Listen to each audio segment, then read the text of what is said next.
We're trying to give her a bit of a warm up here because she hasn't done this at the park, but she's done this lots of times in the yard.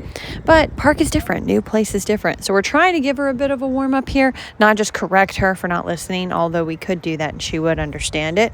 We're trying to just be a bit more considerate and warm her up.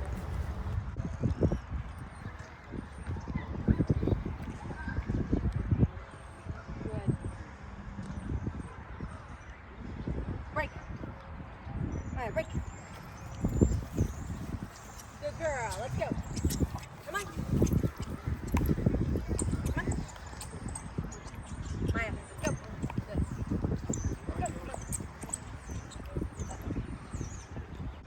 So it's mainly about two things. If I do release her right away, she can't be staring at the ball when I throw it. So I have to stand there when she looks at me, good, break, and I throw it. And then the other version that we mix in is she will be looking at the ball, that's fine, but she cannot go and get it without being released. So break is her release word. So she has to wait till she hears break before she goes after the ball.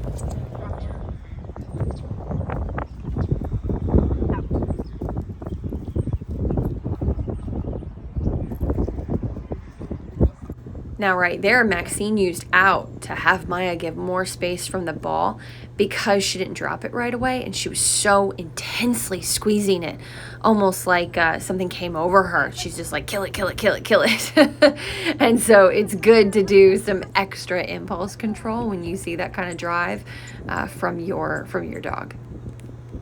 So it wasn't enough to just drop it, but also out to give even more space from it, to truly disengage a bit from it.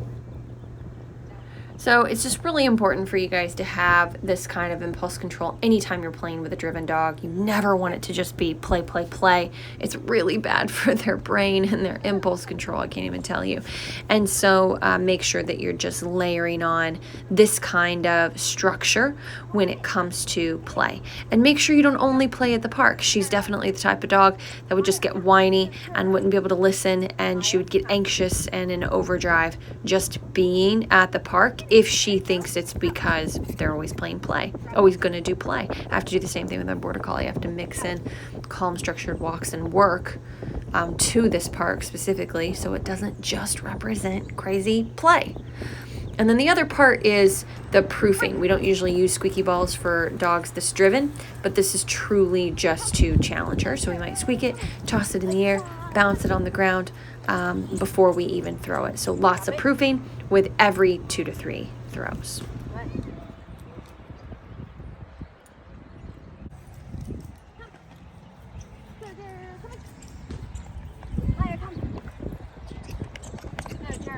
Drop it.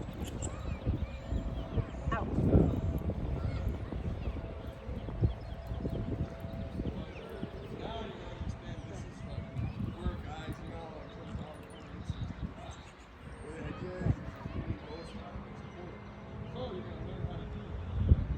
Nope, down. This is another huge challenge. Usually Maxine is kind of in the middle or only a little off to the side. With this one, Maya was right in the middle. So it's another huge challenge. So there's all different levels of this that you can play around with. If you're struggling with your dog, just go nice and slow, take your time, and use place. That's how we start off doing this kind of structured exercise. So the dog has something to anchor to, and it makes it much easier for them to understand what you're asking.